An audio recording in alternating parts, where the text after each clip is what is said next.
میں نے سورۃ توبہ کی آخری دو آیات لقد جاءکم رسول کے آخر تک آخری دو آیتیں کو بہت فائدے کچھ بتائے تھے. ایک کمال اس کا وہ بتاتا ہوں جس کے اندر حفاظت ہے اور روٹی ہے، رزق ہے. اس کا ایک واقعہ عرض کرتا ہوں میں آپ سے، اور وہ سنیے گا غور سے. یہ میں محدثین کی روایات کے ساتھ فقہا کی ایک واقعہ بیان کر رہا ہوں.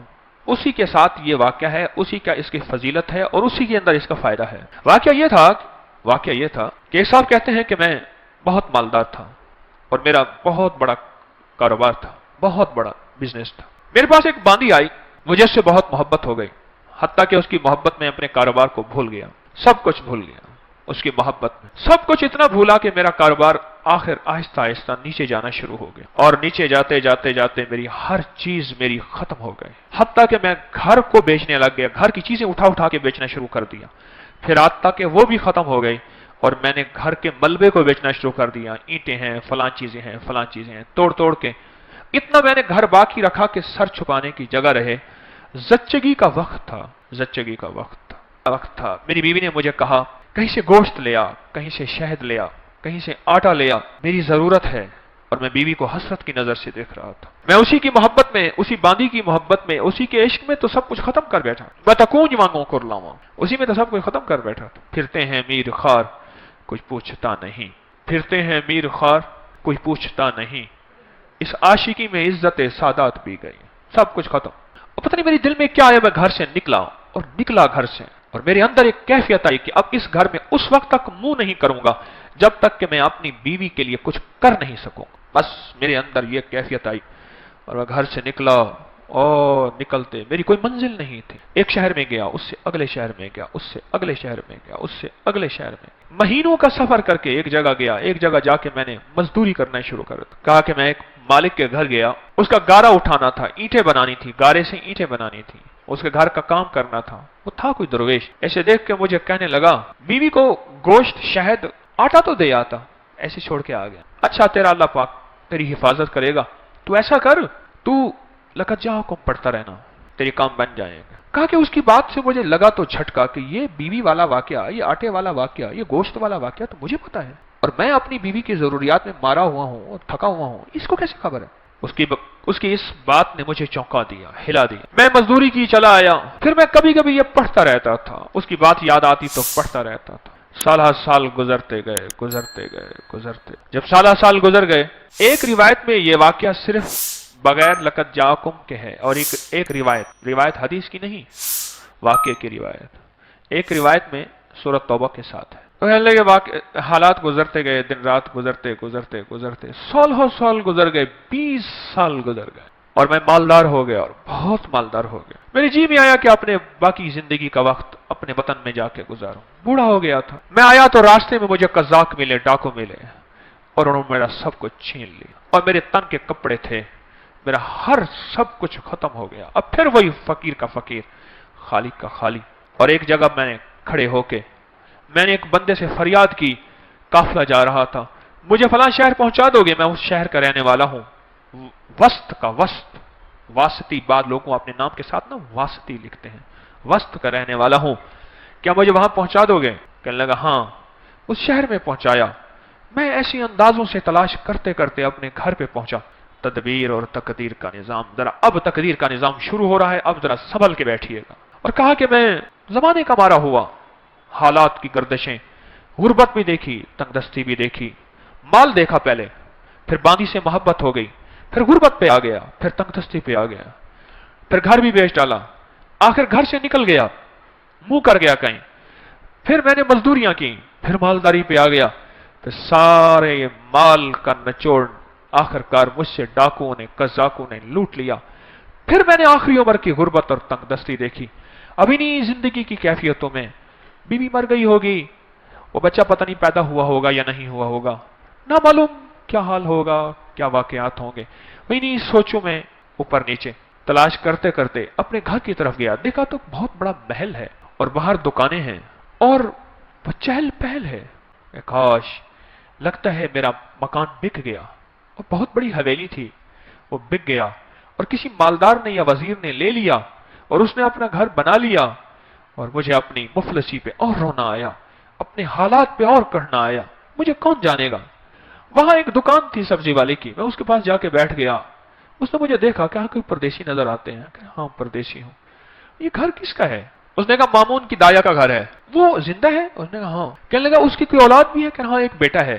کہنے لگا وہ کون ہے؟ کہنے لگا مامون رشید کا وہ خزانچی ہے. وہ کہاں ہے؟ کہا حویلی کے اندر ہے، چلے جائیں. آپ ملنا چاہتے ہیں؟ ہاں میں ملنا چاہتا ہوں. کہنے لگے جب میں نے جوان کو دیکھا تو میں نے کہی تو میری شکل ہے. وہ گھرا ہوا تھا، منشی لکھ رہے تھے، مال تولا جا رہا تھا، محل تھا عجیب و غریب. میں بھی جا کے بیٹھ گیا. انہوں نے ہاں بابا جی کیا کہتے ہو؟ میں تیرا باپ ہوں. میں نے دیکھا تو کچھ بھی نہیں ہے، بڑے بڑے پردے پڑے ہوئے، محل، بڑا لاجواب مکان. مجھ سے کہنے لگے آپ میرے والد کیسے ہیں؟ بڑے نرم لہجے میں، جیسے کوئی بندہ نشانیاں پوچھنے کی کوشش کر رہا ہو.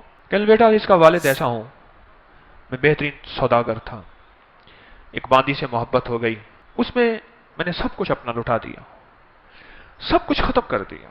میں ایک پل اس سے جدا نہیں ہوتا تھا، حتیٰ کہ میرا کاروبار ختم ہو گیا. میری غیر موجودگی میں میرا کاروبار، میرے امال، میرے نگران کھا گئے، اور میں گھر توڑ کے بیچنا شروع کر دیا، حتیٰ کہ میرا گھر بھی ختم ہو گیا.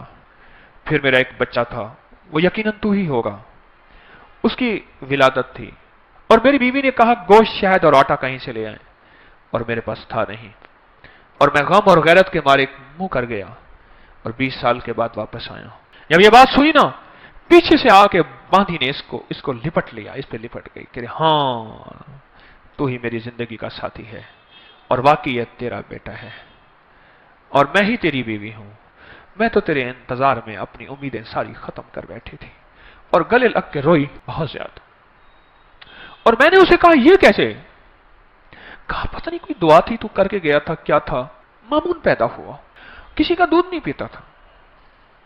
امین زبیدہ کا بیٹا تھا، یاد رکھیے گا. مامون باندی کا بیٹا تھا، امین الرشید زبیدہ کا بیٹا تھا. امین الرشید زبیدہ سے تھا، اور مامون الرشید باندی سے تھا. جب مامون پیدا ہوا تو ماں کا دودھ نہیں پیتا تھا. اس وقت کی جتنی خواتین کے بچے ہوئے تھے سب کو بلایا گیا کہ سب کے سینے میں دودھ تھا کہ شاید ان کا دودھ پی لے. اس نے کسی کا دودھ نہیں پیا. دعائیں کام آ رہی ہیں، ذرا غور سے سنیے گا. تقدیر غالب ہو رہی ہے، اس میں روزی ہے، اس میں حفاظت ہے، اس آیت میں برکت ہے، اس آیت میں کفایت ہے، اس آیت میں کفالت ہے، اس آیت میں غیبی نظام وابستہ ہے، غیبی نظام ہے اس آیت میں. امید ہے آپ نے پچھلے درس سے آپ تک اس آیت کو یاد کر لیا ہوگا. جن کو یاد نہیں، جن کو میری طرح یاد ہے، میں بھی زیر زبر ٹھیک کروں، آپ بھی کریں. امید ہے آپ نے یاد کر لیا ہوگا. اور کہا پھر مجھے بلایا گیا، اور جب میں نے مامون کو دودھ، تو مامون نے دودھ پینا شروع کر دیا. بس ایک پل میں میری حیثیت شاہی دائیا کی بن گئی، میری حیثیت شاہی ہو گئی. غربت کی ماری، تنگ دستیوں کی ماری، ایڑیاں رگڑ رگڑ کے بچہ جانا تھا. اب میرا بچہ بھی مامون کے ساتھ پل رہا، اور میں بھی بادشاہ ہارون کے گھر میں پل رہی کہ ہارون کے بچے کو دودھ کی ضرورت ہے، اور میرے بغیر دودھ ملتا نہیں. ایک طرف سے اپنے بچے کو دودھ پلاتی تھی، ایک طرف سے مامون کو دودھ پلاتی تھی. شاہی طاقت میں میرا بچہ بھی پلتا گیا، میں بھی پلتا گیا، میرا بچہ بھی پلتا گیا، میں بھی پلتا گیا، بڑھتے بڑھتے بڑھتے، حتیٰ کہ یہ سارا محل وہی ہے، یہ سارا تاج اور سارا تخت یہ وہی ہے کہ مامون کسی کا دودھ ہی نہیں پیتا تھا. وہ دودھ کا پلانا میرے نصیب میں آیا، اور میرے نصیب کے پیچھے کیا تھا؟ کہا تیرے نصیب کے پیچھے تھا لقد جاءکم رسول من انفسکم عزیز علیہ ما عنتم حریص علیکم بالمؤمنین رؤوف الرحیم فإن تولوا فقل حسبی اللہ لا الہ الا هو علیہ توکلت وہو رب العرش العظیم. یہ تھا. میں خالی ہو گیا، خالی گیا تھا اور خالی آیا، بڑا کمایا.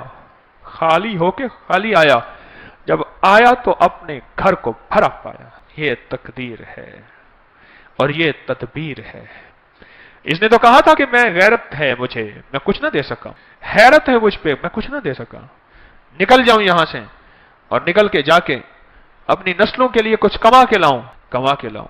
پر ساری کمائی ڈاکو لے گئے. اس کی ساری تدبیریں الٹی ہو گئیں، اور عرشی ساری تدبیریں کامیاب ہو گئیں. میرا اللہ کہتا ہے میرے بندے، میں کسی کا احسان نہیں رکھتا، میں کسی بندے کا احسان لوٹاتا ہوں. تو نے میرا نام پڑھا ہے، اور میرے حبیب کے اوپر تو نے اتنی برکت والا نام. یہ دنیا کی سب سے بڑی نعت ہے، قرآن کی نعت ہے.